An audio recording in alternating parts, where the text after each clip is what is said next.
అందరికీ నమస్తే. నేను మీ రాంబాబు, రిపోర్టర్స్ సూర్యాపేట. ఇటీవల కాలంలో సామాజిక రుగ్మతల మీద, సమాజాన్ని పట్టిపిడిచిన సమస్యల మీద, వాటి పరిష్కారం కోసం మనం పెడుతున్నటువంటి చర్చ చేస్తున్నటువంటి వీడియోల్ని చాలా బాగా ఆదరిస్తున్నారు. అందరికీ ధన్యవాదాలు.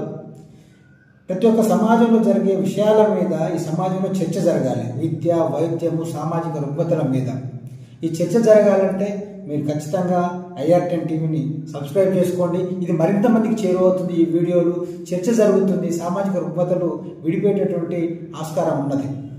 అదేవిధంగా మీరు మీ అభిప్రాయాన్ని కామెంట్ రూపంలో తెలియజేయండి.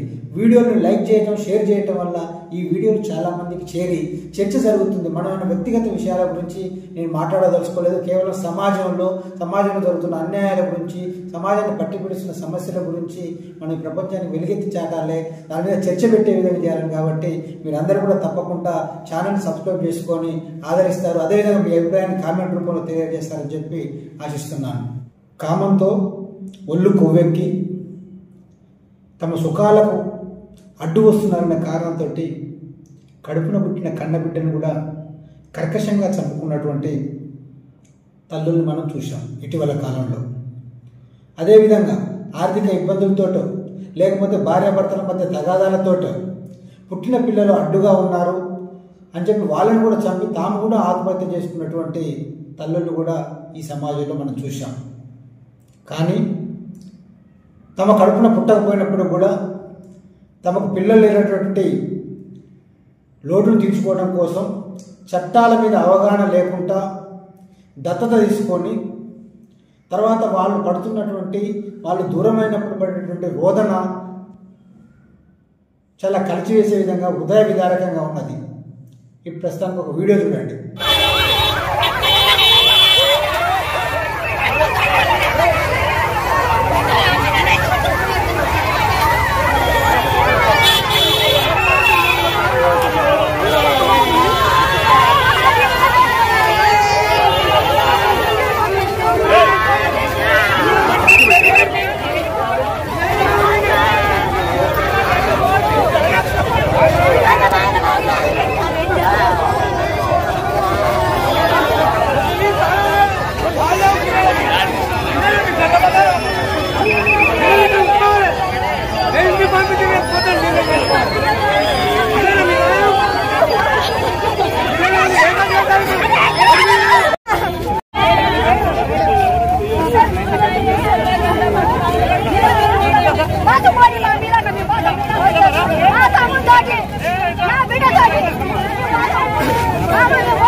వీడియో చూశారు కదా. నిన్న సూర్యాపేట పోలీస్ స్టేషన్ ముందు దాదాపు 100 మంది బాధితులు ఆర్తనాదాలు, వారు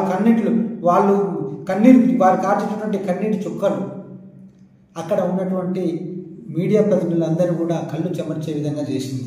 దాంట్లో నేను కూడా ప్రత్యక్షంగా నిన్న కవరేజ్లో పాల్గొన్నాను. అంటే ఈ పరిస్థితి ఎందుకు వచ్చింది? చట్టాల మీద అవగాహన లేకపోవటం. నిన్న అక్కడికి వచ్చిన వాళ్ళంతా కూడా గ్రామీణ ప్రాంతానికి సంబంధించిన వాళ్ళకి చట్టాల మీద అవగాహన లేదు. దత్తత ఏ విధంగా తీసుకోవాలని తెలియదు. పిల్లలు లేరు, సూటిపోటి వాళ్ళ మాటలు, ఒక వారసుడు ఉంటే బాగుంటుంది, లేకపోతే అమ్మాయి ఉంటే బాగుంటుంది, కుటుంబ వారసత్వం నిలబడుతుంది, తమకు వృద్ధాప్యంలో ఆసరాగా ఉంటారనే ఉద్దేశంతో వాళ్ళకి పిల్లలు కలగరని నిర్ణయం తెచ్చిన తర్వాత, వైద్యులు చెప్పిన తర్వాత వాళ్ళు దిక్కులేని పరిస్థితులలో చట్టాల మీద అవగాహన లేక అక్రమ దత్తత తీసుకోవడం జరిగింది. వీళ్ళకు ఉన్నటువంటి పిల్లలు లేనటువంటి వీళ్ళకు ఉన్నటువంటి లోటుని ఆసరాగా చేసుకొని కొంతమంది దళారులు లక్షల రూపాయలు అంటే 6 నుంచి 7 లక్షలు, ఒక్కొక్కరికి 3.5 లక్షలు, 4 లక్షలు, 6 లక్షలు, 7 లక్షల రూపాయలు వీరి దగ్గర నుంచి డబ్బులు తీసుకొని ఎక్కడో గుజరాత్, అహ్మదాబాదు, రాజస్థాను, బీహారు, ముంబై ఇట్లాంటి ప్రాంతాల నుంచి అమాయకమైనటువంటి అక్కడ ఉన్న తల్లిదండ్రులని వాళ్ళు వెళ్ళగనో ఏ విధంగా అమ్ముకుంటుంటే తీసుకొని వచ్చి వీళ్ళకి అంటగట్టి. కానీ వాళ్ళు ఒక 3-4 సంవత్సరాల తర్వాత పెంచుకున్న తర్వాత, వాళ్ళ మీద ఇష్టం పెంచుకున్న తర్వాత, ఒకరినొకరు ఆప్యాయతలతో ఉన్న తర్వాత తీరా ఇప్పుడు ఒక్కసారి మొన్న జరిగినటువంటి టేకుమాటలో జరిగినటువంటి ఒక చిన్న పసిపాప, నెలల పసిపాప సంబంధించిన కేసు విషయంలో పోలీసులు తీగలాగితే డొక్క కలిగిందన్న చందంగా వీళ్ళందరినీ కూడా దాదాపు 4 సంవత్సరాలు 5 సంవత్సరాల నుంచి పెంచుకుంటున్నట్టు అందరూ కూడా తీసుకొచ్చి ఆ పిల్లల్ని వాళ్ళ తల్లిదండ్రుల్ని తీసుకొచ్చి పోలీస్ స్టేషన్లో ఉంచితే వాళ్ళ బంధువులంతా కన్నీరు మున్నీరుగా విలపిస్తున్నారు. ఇది చాలా హృదయ విదారకంగా ఉన్నది. ఎందుకంటే ఇన్ని రోజులు ఆప్యాయంగా పెంచుకున్న వాళ్ళకి మన కారు దూరం అయిపోతారనేటువంటి బాధ వర్ణనాతీతం. అదేవిధంగా పిల్లలు కూడా అదే విధంగా తమ తల్లిదండ్రులు దూరం అవుతున్నారనే వాళ్ళ బాధ పిల్లల ముఖాలలో కూడా ప్రస్ఫుటంగా కనిపిస్తున్నది. కానీ చట్టాలు మన గతంలో వెనకటి రోజులలో దత్తత తీసుకోవాలంటే ఏదో ఒక గుళ్ళోకి పోయేది, ఏదో పూజ చేసేది, వ్రతం చేసి దత్తత తీసుకుంటే సరిపోయేది. కానీ ఈ దత్తత వల్ల అమాయకమైనటువంటి పసిప్రాణాలని దొంగిలించటం కానీ, లేదా అక్రమంగా దత్తత తీసుకొని ఆ పిల్లల్ని వేశ్యాగృహాలకు లేకపోతే వేరే ఆర్గాన్స్ అమ్ముకోవటం, అవయవాలు అమ్ముకోవటం, ఇట్లాంటి చాలా దారుణాలు జరుగుతున్న సంఘటనలో భారత ప్రభుత్వం ఒక అడాప్ట్ చట్టాన్ని తీసుకుని వచ్చింది. ఆ చట్ట ప్రకారం మాత్రమే దత్తత తీసుకోవాల్సిన అవకాశం ఉంది. కానీ ఎందుకు వీళ్ళు ఈ విధంగా అక్రమ దత్తత తీసుకుంటారంటే చట్ట ప్రకారమైన దత్తతలో చాలా క్లిష్టమైనటువంటి విషయాలు ఉన్నాయి. అంత ఈజీగా దత్తత ఇచ్చేటటువంటి పరిస్థితి ఉండదు. చాలా లీగల్ ప్రొసీజర్, చాలా లెంతీ లీగల్ ప్రొసీజర్ ఉంటుంది. కాబట్టి తెలిసి తెలియకుండా వీళ్ళందరూ కూడా ఈ అక్రమ మార్గంలో దత్తత తీసుకుంటున్నారు. ఉదాహరణకు మనం ఇప్పుడు యాక్చువల్ ఏ విధంగా ఉంటుంది సక్రమమైన దత్తత అంటే, నీకు కేంద్ర ప్రభుత్వంలో కారా అనే ఆర్గనైజేషన్ ఉంటుంది, అంటే చైల్డ్ అడాప్షన్ రీసెర్చ్ ఏజెన్సీ. అదేవిధంగా రాష్ట్ర స్థాయిలో చిల్డ్రన్ వెల్ఫేర్ కమిటీ ఉంటుంది. ఈ రెండింటి ద్వారా మాత్రమే మీరు దత్తత అప్లికేషన్ ఇవ్వాల్సి ఉంటుంది. వీళ్ళు నీకు ఎక్కడైతే చట్టబద్ధమైనటువంటి అనాథాశ్రమాలు ఉన్నాయో ఆ అనాథాశ్రమాలకు మీరు వాళ్ళు సూచిస్తారు. ఆ సూచించిన దానికి పోయి మీరు ఒక లెటర్ పెట్టుకొని 6,000 రూపాయల డీడీ మీకు కార పేరు మీద, అదేవిధంగా 40,000 రూపాయల డీడీ అనాథాశ్రమం పేరు మీద తీసుకుంటే మీరు వాళ్ళ వ్యక్తి మీ ఇంటికి వచ్చి మీకు మొత్తం కూడా ఎంక్వైరీ చేయడం జరుగుతుంది.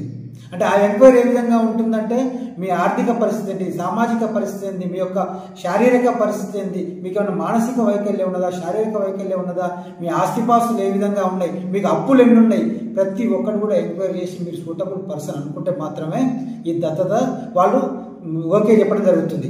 దాని తర్వాత ప్రొసీజర్ అంతా కూడా కోర్టులో ఉంటుంది. మీరు కోర్టులో ఈ కారా ఇచ్చింది కానీ, సిడబ్ల్యూసీ ఇచ్చిన దాన్ని కానీ, అనాథాశ్రమం ఇచ్చినటువంటి లెటర్ తీసుకొని మీరు కోర్టులో ఒక పిటిషన్ వేసుకుంటే, పిటిషన్ వేసిన తర్వాత 6 నెలలకో 7 సంవత్సరానికో మీకు హియరింగ్ వస్తుంది. అది అంటే ఈ ప్రాసెస్ మొత్తం కూడా 3 నుండి 4 సంవత్సరాలు పడుతుంది.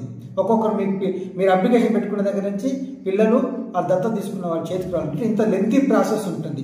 కోర్టు ఆ తర్వాత ఒక ఫిక్స్డ్ డిపాజిట్ మీ స్థిరాస్తి కానీ లేకపోతే నగదు రూపంలో కానీ ఆ పిల్లల పేరు మీద పెట్టి, ఆ పిల్లలు కూడా ఈ 6 నెలల క్రమంలో మీ మీద నమ్మకం కలిగి మీతో బాండేజ్ ఉన్నట్టయితేనే ఆ కోర్టు అప్పుడు చీఫ్ జడ్జి గారు అప్పుడు సమ్మతి తెలియజేయడం జరుగుతుంది. అంటే ఇంత లెంతీ ప్రాసెస్, క్లిష్టమైన పరిస్థితి ఉన్నది. కాబట్టే ఇప్పుడు ఎవరైతే పిల్లలు లేని తల్లిదండ్రులు అందరూ కూడా ఈ అక్రమ మార్గాన్ని అనుసరించి దళారు చేతుల్లో మోసపోతున్నారు.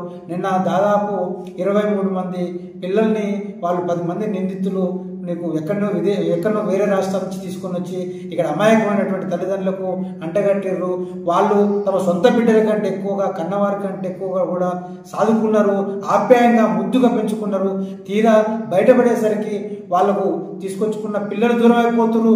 అదేవిధంగా మళ్ళీ పైగా కేసులు అయ్యి జైల్లో కూడా పోవాల్సిన పరిస్థితి. కాబట్టి ప్రతి ఒక్క తల్లిదండ్రులు కూడా దత్తత విషయంలో చట్టబద్ధంగా ఎంత లేట్ ప్రాసెస్ అయినప్పటికీ కూడా, ఎందుకంటే అది మిస్యూజ్ అయింది, అంతకుముందు దత్తత మిస్యూజ్ అయింది కాబట్టి కఠినమైన చట్టాన్ని తీసుకురావడం జరిగింది. కాబట్టి దత్తత తీసుకునే తల్లిదండ్రులు ఎవరైనా ఉంటే చట్ట ప్రకారం మాత్రం తీసుకోండి. గతంలో ఒక 7-8 నెలల క్రితం హైదరాబాద్లో, ఇప్పుడంటే 4-5 సంవత్సరాలు, వాళ్ళు ఒక్కొక్కరు 10-12 సంవత్సరాలు పెంచుకొని పిల్లలు పెద్ద అయిన తర్వాత ఈ విషయం బయటకు వచ్చి వాళ్ళు తీసుకొని వెళ్తుంటే అటు పిల్లలు ఒక ఏజ్కి వస్తారు. అప్పటికి తెలిసింటే నిజంగా వాళ్ళకి తమ తల్లిదండ్రులు అనుకుంటారు. అప్పుడు కాదని తెలిస్తే వాళ్ళు పడే మానసిక క్షోభ చాలా హృదయ విదారకంగా ఉంటుంది. కాబట్టి నేను దయచేసి అందరికీ విజ్ఞప్తి చేసేదంటే చట్ట ప్రకారం మాత్రమే దత్తత తీసుకోండి. లేకపోతే ఈ నిన్న ఏ విధంగా సూర్యాపేట పోలీస్ స్టేషన్ ముందు జరిగిందో ఆ సంఘటన చూస్తుంటే చాలా హృదయ విదారకంగా ఉన్నది. అట్లాంటి పరిస్థితి ఏ తల్లిదండ్రులకు కూడా రావద్దని చెప్పి నేను అందరికీ తెలియజేసుకుంటున్నాను.